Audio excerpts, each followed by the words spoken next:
Okay. Hello friends. तर आजचा जो टॉपिक आहे तो खूप महत्त्वाचा आहे. जो असणार आहे आरोग्य सेवक किंवा बहुउद्देशीय कर्मचारी एम-पी-डब्ल्यू किंवा आपण त्याला आरोग्य सहाय्यक असं सुद्धा म्हणतो. तर त्याची पात्रता काय आहे, पगार काय असणार आहे, त्यांची परीक्षा पद्धती काय असतं, त्याचा संपूर्ण अभ्यासक्रम काय असतो, हे सगळं पाहणार आहोत. ठीक आहे. आता आरोग्य सेवक किंवा एम-पी-डब्ल्यू असू द्या किंवा आरोग्य सहाय्यक असे जे पद असतं ते जिल्हा परिषदमध्ये भरलं जातं, आरोग्य विभागामध्ये भरलं जातं, महानगरपालिकेमध्ये भरलं जातं. तर या परीक्षेची तयारी करणाऱ्या सगळ्या विद्यार्थ्यांसाठी हे खूप जास्त महत्वाचं आहे. ओके. तर आपण वेळ न वाया घालवता आपण सुरू करूया आपला जो व्हिडिओ आहे. येस. आता बघा, पहिल्यांदा लक्षात घ्या की आरोग्य सेवक म्हणजे कोण असतं. ठीक आहे. आपल्याला यामध्ये बघायचे की आरोग्य सेवक म्हणजे कोण आहे. ठीक आहे. एमपीडब्ल्यूचं पूर्ण रूप काय असतं, या पदाची ओळख काय आहे हे पाहायचे आणि हे पद महत्वाचं का आहे हे पण लक्षात घ्यायचे. ओके. तर आरोग्य सेवक एमपीडब्ल्यू पदाची ओळख कशी आहे बघा. आरोग्य सेवक म्हणजे सार्वजनिक आरोग्य व्यवस्थेतील महत्वाचा कर्मचारी असतो. ठीक आहे. आरोग्य सेवक म्हणजे ग्रामीण भागातील नागरिकांना प्राथमिक आरोग्य सेवा पोहोचवणारा आरोग्य विभागाचा महत्वाचा कर्मचारी असतो. ओके. आरोग्य सेवक गावातील लोकांचं आरोग्य जपण्याचं किंवा रोगांचा प्रसार रोखण्यासाठी किंवा लसीकरण असू द्या किंवा माता बाल आरोग्य असू द्या किंवा संसर्गजन्य रोगांचं जे सर्वेक्षण असेल किंवा स्वच्छता असेल किंवा आरोग्य शिक्षण असेल किंवा विविध राष्ट्रीय आरोग्य कर्मचाऱ्यांची जी अंमलबजावणी आहे ना, तो करत असतो.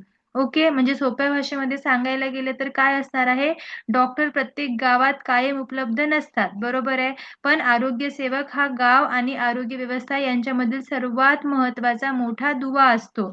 एमपीडब्ल्यू म्हणजे मल्टीपर्पज हेल्थ वर्कर, बहुउद्देशीय आरोग्य कर्मचारी. ग्रामीण व शहरी आरोग्य सेवांमध्ये हा कर्मचारी लोकांपर्यंत सेवा पोहोचवत असतो. ओके. रोग प्रतिबंध, स्वच्छता, लसीकरण आणि जनजागृती यामध्ये एमपीडब्ल्यू ची महत्वाची भूमिका असते. तर तुम्हाला कळलं असेल की आरोग्य सेवक, एमपीडब्ल्यू किंवा आरोग्य सहाय्यक असं सुद्धा याला म्हटलं जातं. तर या पदाची ओळख काय आहे हे तुम्हाला कळालं असेल. तर आता बघूया आपण एमपीडब्ल्यूचं पूर्ण रूप काय आहे. आधी लक्षात घ्या की एमपीडब्ल्यू म्हणजे काय. तर एमपीडब्ल्यू म्हणजे काय आहे, मल्टीपर्पज हेल्थ वर्कर आहे.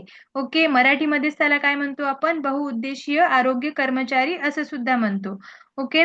तर मल्टीपर्पज म्हणजे काय, एकाच कर्मचाऱ्याकडे अनेक प्रकारची कामे असतात म्हणून त्याला मल्टीपर्पज असं म्हटलं जातं.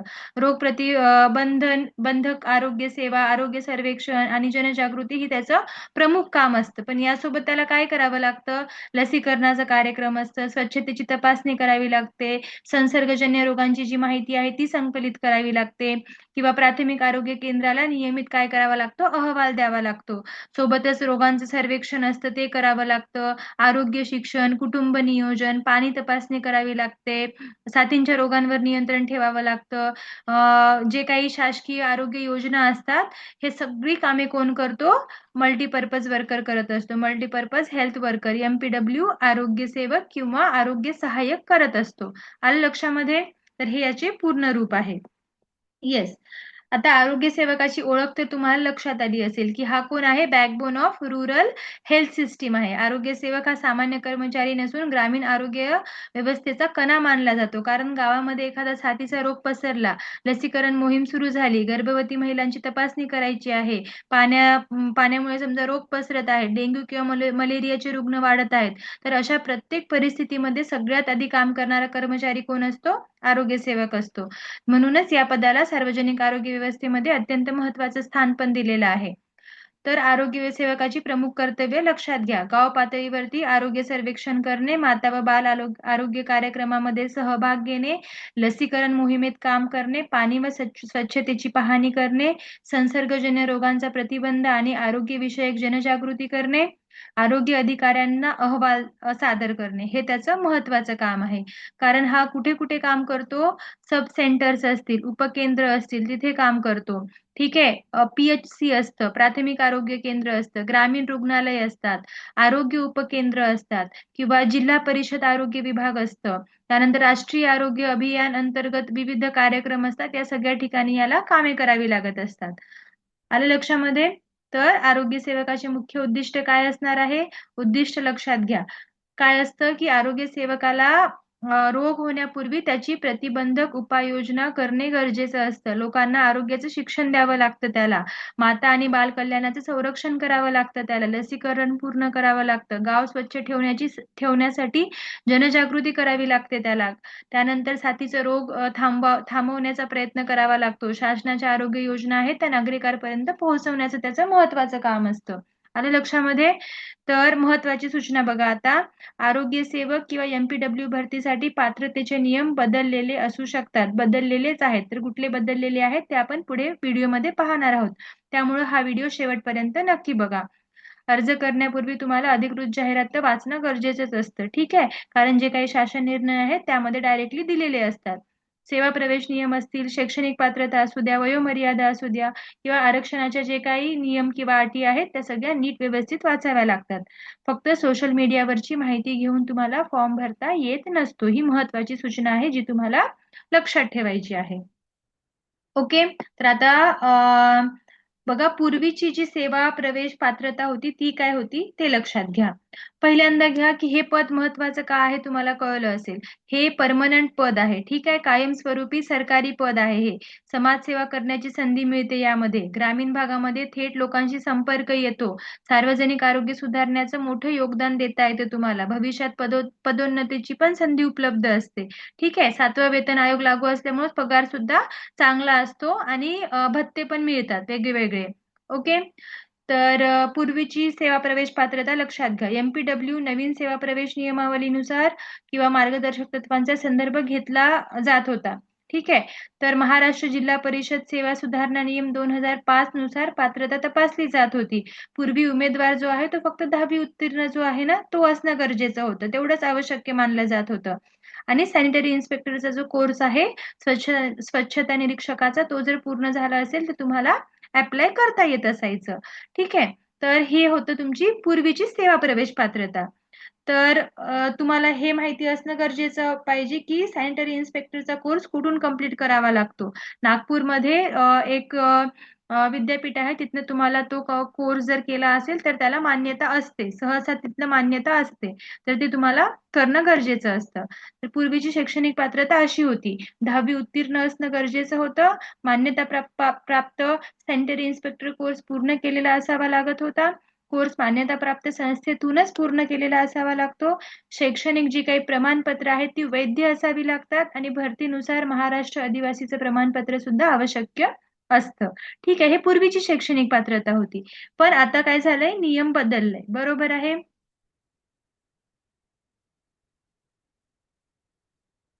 आता काय झाले, नियम बदलले. 17 डिसेंबर 2025च्या ग्राम विकास विभाग शासन निर्णय जो आहे त्यामध्ये प्रमाण लक्षात ठेवा. जी सरळ सेवा भरती आहे त्यानुसार 75% सरळ सेवा भरतीने जागा भरण्यात येणार आहेत आणि 25% पदोन्नती होते. पदोन्नती काय असते, सरळ सेवा भरती कशी होते, हे सगळं आपण आजच्या व्हिडिओमध्ये डिटेलमध्ये बघूया की परीक्षा कशी असते, पदोन्नती कशी होते. व्हिडिओ शेवटपर्यंत नक्की बघायचा आहे तुम्हाला. ओके, तर येस, सरळ सेवा भरतीमधून सामान्य पात्र उमेदवारांना अर्ज करता येतो. अंतर्गत पदोन्नतीमध्ये विभागीय जे काही कर्मचारी असतात त्यांच्यासाठी ही लागू असते. ठीक आहे, आणि जे काही पदनिहाय अंमलबजावणी अधिकृत GR असतो तो जाहिरातीनुसार आपल्याला तपासावा लागतो. पण या गोष्टी बेसिकली असतात 17 डिसेंबर 2025च्या जो काही ग्रामविकास विभागाचा शासन निर्णय झालेला आहे. ठीक आहे, तर आता लक्षात घ्या की सरळ सेवा भरती काय आहे. सरळ सेवा भरती म्हणजे काय, सामान्य पात्र उमेदवारांना थेट अर्ज करता येतो. जे काही उमेदवार आहेत त्यांना डायरेक्टली अर्ज करता येतो. ठीक आहे, निवड जी आहे ना ती होते लेखी आणि लेखी परीक्षेनुसार होते. ठीक आहे, किंवा CBT होते, संगणक म्हणजे कम्प्युटरवरती सुद्धा पेपर होऊ शकतो. आणि पात्रता, वयोमर्यादा आणि कागदपत्राच्या अटी असणं गरजेचं असतं सरळ सेवासाठी. आणि गुणवत्तेनुसार मेरिट लिस्ट लागते तुमची आणि त्यानुसार तुमचं सिलेक्शन होत असतं सरळ सेवा भरतीमध्ये.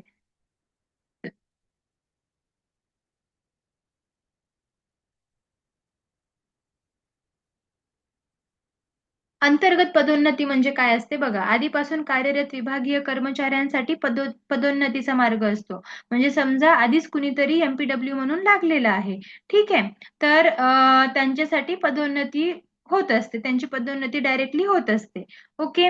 आता सेवाकाल अनुभव किंवा विभागीय पात्रता यामध्ये विचारात घेतली जाऊ शकते. सर्वसामान्य बाहेरील उमेदवारांना या कोट्यातून अर्ज करता येत नसतो. जे बाहेरचे उमेदवार आहेत त्यांना अर्ज करता येत नसतो. ठीक आहे. आणि जे काही स्वतंत्र विभागीय नियम आहेत ते इथे लागू होत असतात. ओके. आता सुधारित जी शैक्षणिक पात्रता आहे ती लक्षात घ्या. आता जी सुधारित शैक्षणिक पात्रता आहे त्यानुसार तुमची 12वी विज्ञान शाखेतून झालेली पाहिजे. मान्यता प्राप्त सॅनिटरी इन्स्पेक्टरचा कोर्स असावा लागतो. लक्षात घ्या, 12वी जी आहे त्या सायन्स मधनं पाहिजे आणि तुमचं मान्यता प्राप्त सॅनिटरी इन्स्पेक्टरचा कोर्स पाहिजे. बरेच विद्यार्थी विचारतायत, मॅम माझं BSc झालंय, माझं फिजिक्स केमिस्ट्री होतं, पण तुमचं 12वीला तरी सायन्स असेलच ना, बरोबर आहे. तर 12वीला सायन्स असेल तर तुम्ही पुढे काहीही करा, त्याच्याने काही फरक पडत नाही. तुमचं 12वीला सायन्स असेल आणि तुमच्याकडे जर सॅनिटरी इन्स्पेक्टरचा कोर्स असेल, दॅट इज इनफ. इतकं जरी असेल तरी तुम्हाला अप्लाय करता येतं. उमेदवार 12वी विज्ञान शाखेतूनच उत्तीर्ण झालेला असावा लागतो. उमेदवाराने मान्यता प्राप्त सॅनिटरी इन्स्पेक्टर कोर्स पूर्ण केलेला असावा लागतो. या 2 गोष्टीच लागतात. कोर्स संबंधित सक्षम प्राधिकरण किंवा मान्यता प्राप्त संस्थेचाच असावा लागतो. अर्जदाराने अधिकृत भरती जाहिरातीच्या सर्व अटी ज्या आहेत ना त्या पूर्ण केलेल्या असाव्या लागतात. आलं लक्षामध्ये? येस. तर जुनी आणि सुधारित जी पात्रता आहे ती लक्षात आली असेल तुम्हाला. आधी काय होतं, 10वी उत्तीर्ण हवी होती आणि आता 12वी विज्ञान शाखा उत्तीर्ण लागतं. दोन्हीकडे सॅनिटरी इन्स्पेक्टरचा कोर्स लागतो. पण सुधारित मध्ये मान्यता प्राप्त संस्थेमधनं झालेलं लागतो. ठीक आहे. तर जुनी पात्रता जी होती त्यामध्ये जुने प्रवेश नियम लागू होते. नवीन मध्ये नवीन नियम प्रवेश लागू आहेत. ठीक आहे. जुनी भरती पद्धती होती आणि आता कशी आहे, 75% सरळ सेवा आणि 25% पदोन्नतीनुसार भरती होत असते सुधारित पात्रतानुसार. आलं लक्षामध्ये? किमान वयोमर्यादा लक्षात घ्या. किमान वय कमीत कमी तुमचं वय 18 वर्ष पूर्ण झालेलं पाहिजे. ठीक आहे. म्हणजे कट ऑफ डेट आजच्या रोजी तुमचे 18 वर्ष पूर्ण झालेले असावे लागतात. ठीक आहे. वयाची गणना अधिकृत जाहिरातीनुसारच केली जात असते. आणि तुमचं कमाल वय, खुल्या प्रवर्गासाठी कमाल वय असतं 38 वर्ष. ठीक आहे. खुल्या प्रवर्गातील उमेदवारांना 38 वर्षापेक्षा जास्त नसावं लागतं. तर जर जास्त असेल तर अप्लाय करता येत नाही. आणि आरक्षित जे काही प्रवर्ग आहेत त्यांचं कमाल वयोमर्यादा 43 पर्यंत अप्लाय करता येत असतं. जात प्रमाणपत्र असू द्या, जात वैधता प्रमाणपत्र असू द्या, नॉन क्रिमिलियर सर्टिफिकेट असू द्या, हे सगळे जे डॉक्युमेंट्स आहेत ना ते गरजेचे आहेत त्यासाठी. आलं लक्षामध्ये? येस. पुढे बघू आता.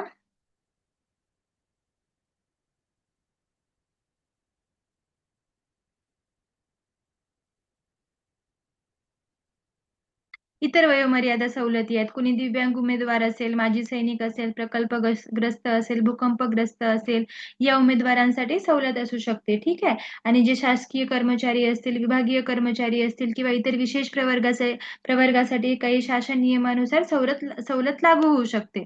प्रत्येक प्रवर्गासाठी अचूक सवलत किंवा अधिकृत जाहिरातच तपासावी लागत असते. येस. आणि ह्या गोष्टी तर महत्वाच्या आहेत. राष्ट्रीयत्व, अधिवास आणि भाषा. उमेदवार भारताचा नागरिक असावा लागतो. महाराष्ट्र अधिवासी प्रमाणपत्र गरजेचं असतं. मराठी भाषेचं ज्ञान आवश्यक असतं.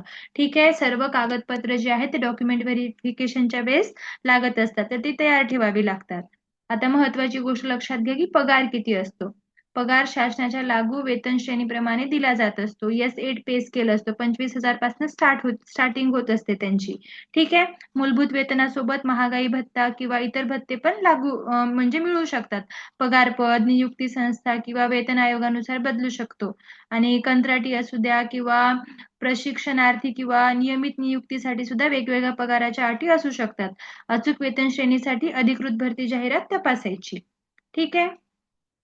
आता मिळणारे काही संभाव्य भत्ते किंवा सुविधा पण बघूया की काय काय आहे. महागाईचा भत्ता असतो, घर भाड्याचा भत्ता असतो, प्रवेशाचा भत्ता असतो, ते भेटतं. ठीक आहे. त्यानंतर वैद्यकीय सुविधा किंवा वेतनासह रजा पण मंजूर होते. पदोन्नतीची संधी पण असते. शासकीय सेवेनुसार निवृत्ती विषयक लाभ पण होत असतात. त्यानंतर सुविधा नियुक्ती प्रकार किंवा शासन धोरणानुसार बदलू पण शकतात. आलं लक्षामध्ये? येस. निवड प्रक्रिया कशी होते आता ते लक्षात घ्या.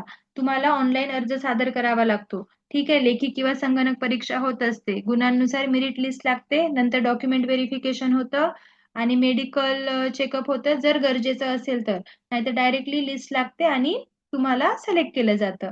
ठीक आहे, कुठलंही ग्राउंड होत नाही, कुठलीही फिजिकल एक्झाम नसते, कुठलंही पेपर 1 पेपर 2 असं काही नसतं. फक्त एकच एक्झाम होते, डायरेक्टली लिस्ट लागते आणि डायरेक्टली तुमचं सिलेक्शन होतं डॉक्युमेंट व्हेरिफिकेशन करून. ओके. येस. ही आहे परीक्षा पद्धती तुमची, लक्षात घ्या. महत्वाचं प्रमाण लक्षात ठेवायचं. तांत्रिकसाठी 40 आणि अतांत्रिकसाठी 60. गुण नाही, पर्सेंट. तांत्रिक 40% आणि अतांत्रिक 60%. आलं लक्षामध्ये? 100 मार्काचा 200 मार्काचा पेपर असतो आणि 100 गुण असतात. 100 मार्काचा 100 प्रश्न असतात आणि 200 गुण असतात. आलं लक्षामध्ये? अशा प्रकारे तुमचा पेपर असतो. येस. आता हे आहे तुमचं परीक्षा पद्धती, लक्षात घ्या. सरळ सेवा भरतीमध्ये सामान्य पात्र उमेदवारांना डायरेक्टली अर्ज करता येत असतो. परीक्षा पॅटर्न तुम्हाला कळालाय. तांत्रिक विभाग किती असतो, अतांत्रिक किती असतो. तांत्रिक मध्ये काय काय येतं, जे तुमचं टेक्निकल सिलेबस आहे, सगळा टेक्निकल सिलेबस येतो तुमचा. आणि अतांत्रिक मध्ये काय काय येतं, जे तुमचं मराठी असेल, इंग्लिश असेल, जीके असेल, ते सगळं तुमचं अतांत्रिक मध्ये येतं. 40-60चा पॅटर्न असतो, हे लक्षात ठेवायचे. ठीक आहे. तर हा झाला तुमचा पूर्ण MPW चा रिलेटेड व्हिडिओ. यामध्ये तुम्हाला काही डाऊट असेल, काही इन्क्वायरी करायची असेल, तर तुम्ही मला कमेंटमध्ये विचारू शकता. मी तुम्हाला उत्तर देण्याचा प्रयत्न करेल. पुढचा जो व्हिडिओ आहे त्यामध्ये आपण याचा टेक्निकल सिलेबस काय आहे तो सगळा कव्हर करण्याचा प्रयत्न करूया, की टेक्निकल सिलेबसमध्ये काय काय येतं. ओके. टेक्निकल, नॉन टेक्निकल, पूर्ण जनरल सिलेबस जो आहे ना, तो आपण कव्हर करूया पुढच्या व्हिडिओमध्ये. व्हिडिओ आवडला असेल तर व्हिडिओला लाईक करा, कमेंट करा आणि शेअर करा. Thank you.